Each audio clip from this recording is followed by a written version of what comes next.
Today I'm going to be breaking down a framework to close deals if you don't have any testimonials. Okay, so if you're new to the online business space and you haven't signed a client yet, this is probably the main objection that's been holding you back from actually getting your first client.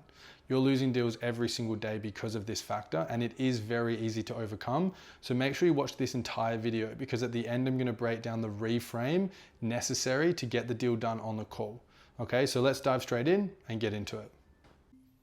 All right, guys, so as I said, we're going to be diving into the process and the framework to overcome, I don't have any testimonials, I want to work with a different agency that has more experience, these types of objections, right? So if you're newer to the online space and have no testimonials or only have a few testimonials, this is pretty much going to be the number one thing that holds you back from closing deals. In my experience and what I've seen, people do tend to sniff out newer agency owners, right? It's just part of the game. To get to 10K a month, you have to get your first client. To get to 100K, you have to get your first client. Like, it's the hardest thing to overcome. And I think I would say 90% of the agencies that I've ever seen come past Easy Grow or whatever, they all quit before they ever sign their first client, right? So if we dive in, okay, we're going to start with the mindset behind everything. And then we're going to go into the tactical things where the actual objection can come up in discovery, pitch, price, and objection handling. Okay, so if we dive into the mindset, the most important thing I want you to understand is confidence doesn't come from past results necessarily. It comes from present conviction. Now, yeah, if you have lots of past results, that's obviously going to give you confidence, but you don't have past results right now. So you don't necessarily need 10 testimonials to show up with the belief. You need to believe in yourself and your work ethic and your commitment to serve the people. You don't even necessarily need to believe in your product. If you haven't got a client, you're not going to know how to run Facebook ads well. And this is a massive pitfall that I see lots of new agency owners fall into, is they try and perfect the service before they sign their new clients. But before they sign their first client. It's never going to happen. You're never going to perfect the service until you've done it tens or hundreds of times to the same type of individual avatar. So you don't really have a choice. You just have to believe in yourself. So your new frame, and let me just actually add a caveat. You don't even have to believe in yourself, right? You just have to believe in your ability to put in the work. So your new frame is, I will work harder, longer, than any other agency to get the best results for this person, no matter what it takes. You don't have to know anything about your service. You don't have to have ever done this to someone before, because you can just get to decide from this point on, every sales call that I take, I'm going to believe this to be true. Now, when you actually do it and have to back it up is a whole different story. But I hope that you're the kind of individual that's actually going to be able to do that. Because if you're not, you may as well not even bother doing this, right? So you just need to believe in your ability to go the extra mile for your client. So it doesn't matter where you are in the sales call. If you get lost, this is your go-to. Just tell them that. Okay? So that's kind of like the framing of the conversation. Now, this can come up in a few different points. So we'll start with discovery. You're in discovery, you're asking questions and you get a little bit lost, or you ask the wrong question and you invite the prospect to start asking you questions by accident, which is obviously what we want to avoid. And the prospect says, the dreaded question, tell me a little bit about your business. Who have you worked with before? This is where you need to stay strong and actually deflect away from this and just keep them on track. Okay, so I can appreciate that you want to know what we do. I can definitely get into that and tell you more about me or about us. However, would it be okay if I just ask you questions for another 5 to 10 minutes more to completely understand where you're at, so I can effectively customize our solution? Because we want to take them through the entire discovery and get that pain and doubt and emotion and all that sort of stuff built up, and urgency and consequence, all of that built up before we ever try and tackle any of this sort of stuff. So this is the absolute no-no. Do not tell them that you're a new agency owner or they're going to be your first client at this part of the call. Get through discovery, whatever it takes to get through it. Get them to ask the questions and carry on. So that's discovery handled. Now we obviously want to talk about the pitch, okay? So with the pitch, especially as a beginner, or not a beginner, but And actually, I just want to be very clear. Just because you don't have any clients for your business does not mean you're a beginner. Like, you could be an experienced entrepreneur who's starting a new business, or me for myself, like when I signed my first clients for my own one-on-one coaching, I didn't have any testimonials, but I just knew how to sell. And I had so much conviction that I was going to be able to get them results. And conviction will win the deal. Yeah, my first few sales calls definitely asked for testimonials, and I was like, I don't have any. Right? I handled it a little bit differently than what I would recommend you guys, because I know how to sell. But I was just like, yeah, I don't have any, but I'm going to get you these results. It's just going to happen. And it did. And I was so confident that it would, right? So at this point, you don't really have much else to work with. So conviction will win the deal. If you can just lather on conviction and just like be really honest with them, it's going to get the deal done anyway. Or it will give you the best shot to get the deal done. However, if they do ask for past testimonials, do not lie, okay? Don't listen to other people who say you can make this stuff up. That is ridiculous. Do not make up fake testimonials in your pitch deck, or use another agency or a friend of yours agency who has testimonials. Just don't do that, guys, because why? What if they ask to Google the business? What if you've made up a completely fake business and they ask to Google it? Or they want to do their due diligence. What if they ask to speak to them? Businesses in the same niche know about each other. So if you're in a niche, in a specific area, and that's where you're getting your start, you do not want to burn those bridges, right? Or piss people off. And you don't want to be starting a business relationship on a lie. It is very likely that they could have a relationship with your fake testimonial. So a real business in that area that you have pretended that you've worked with, they will find it out, or if they find it out, it's really going to affect your business's future growth. All you have is your reputation. Genuinely, all you have is your reputation. Okay, so you do not want to start with a lie. So it's more important how you frame it. Okay, so you're in the pitch, for example, right? You're selling with conviction. Boom, boom. I'm going to help you. I can get you here. Outcome, outcome, outcome. If you've followed my other videos, you would know that we go through a pillared process. Okay. So if you haven't watched them, I'd go back and watch the stuff on pitch. But let's say you get through your second pillar and someone's like, oh, this sounds great. Who have you done this with before? Stay calm, relax.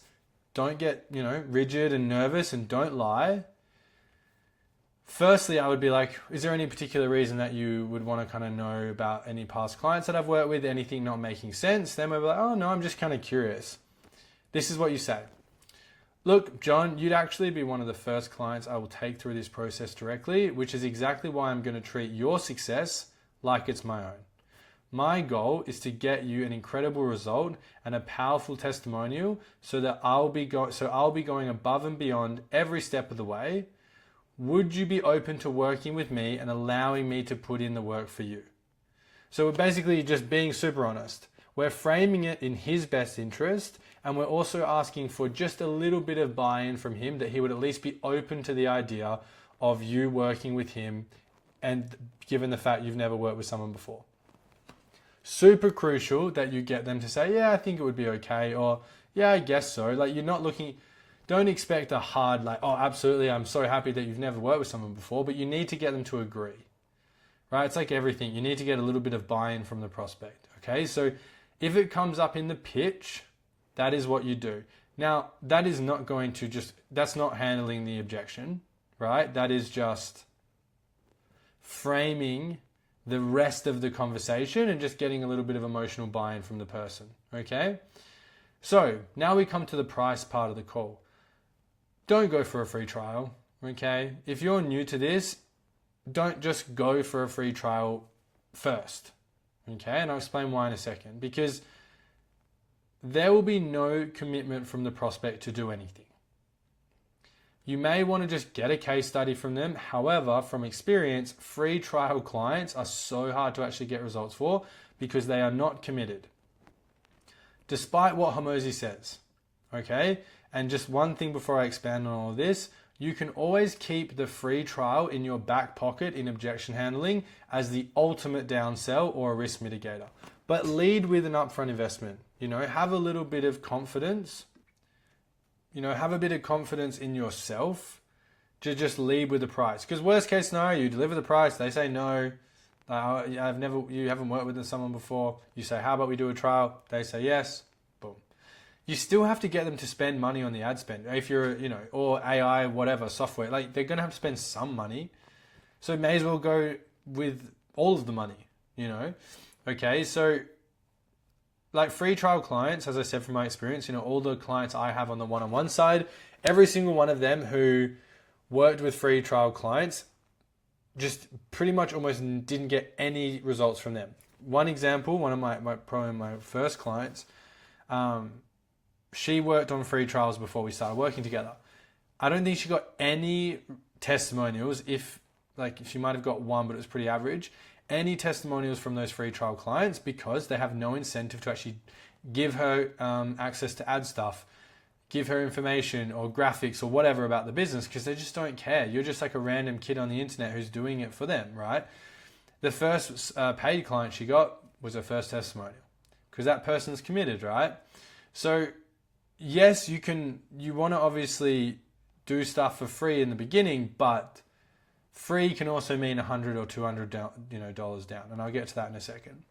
And a big portion of these free trial clients will actually try and get a second month for free or threaten to leave unless you reduce the agreed upon price. Unfortunately, business owners are pretty brutal and pretty cutthroat, right, as business is. So most of the free trial clients that Vanessa had all were like, I don't want to pay this much. Can you just do another month, please? I'm just not 100% sure. It's just like, you're wasting everyone's time.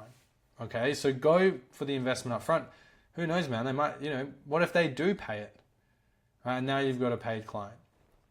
So just don't lose confidence that they won't pay for the service, right? So I would highly recommend not getting too far ahead of yourself though with pricing. So if you've never signed a client before, never done this before, maybe don't charge 2 to 3K a month.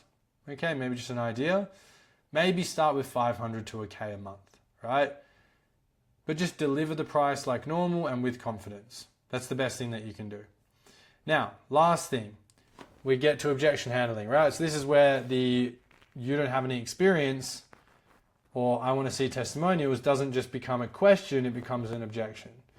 So there's 2 routes that we need to go down. We'll start with if they've already asked. Okay, so as we said, if they ask about the testimonials in the pitch, what you do is you deliver price, you retie them in. Now, if you have been watching my other videos, which I highly recommend you do, it all kind of ties in together. After the price, we retie them in. So you kind of ignore the testimonial thing for a second, retie them in, tick off money, tick off partner, tick off time, then come to fear, which is going to be this objection. Okay?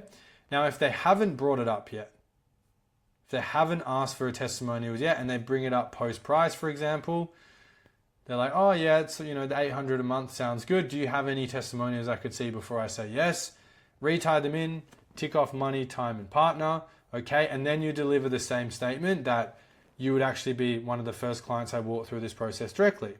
Okay, so in both scenarios, what we're trying to do is basically frame the next part of the conversation with this. So we've ticked off the retie. They want to do it even though you're new. They see the value. They've got the money. There's no partner involved. Then you hit them with this frame or their frame's already been said. Now you come to the objection. Okay, so they're like, it's all great and I would be open to working with someone who's new to this, but I'm just not 100% sure that I want to work with someone who's completely brand new or doesn't have any clients or proof of concept. I completely understand where you're coming from, John, right? And now we want to go into it. So this is the objection. If they've worked with an agency in the past, this actually gives you a bit of leverage. You would have understood in discovery if they had worked with an agency in the past. Dig a little bit more into the reasons why it didn't work and ask them, did the other agency have lots of other clients? Try and get them to admit that the lack of time and focus the other agency put into their business was maybe the reason it didn't work. That's just going to give you leverage to be like, well, I don't have anyone else to focus on. I'm just going to focus on you. So that's one route. Now, if they have never worked with an agency before, you come to the reframe. So in both scenarios, you end up in the same spot. You would just do this first. And this is the reframe. So John, would it be fair to say that because I don't have any clients right now, it means that I will put all of my focus and energy into getting you results? He's going to say, yeah, I guess. Look, John, getting you amazing results is the most important thing I can do for the growth of my business right now. Do you think that aligns both of our interests perfectly? Yeah, I guess it does. Do you want to work with an agency that just sees you as another number, or a person who cares about you, about your business success as much as you do? He's going to be like, oh, I guess maybe I'd want to work with someone who cares a lot about me. And then you ask why. Okay? So that's just going to reframe them on the fact that it's actually not a bad thing that you're new and they're going to be your only client. It's actually a good thing. So we're always just trying to reframe the past as a thing that's getting in the way of their goal in the future. It's as simple as that. So as always, guys, I hope that helps. I think if you are struggling to get your first client, if you do it like this, you're going to have a really, really good shot of actually getting your first client and making a lot of money. So, yeah, I'll see you guys on the next one.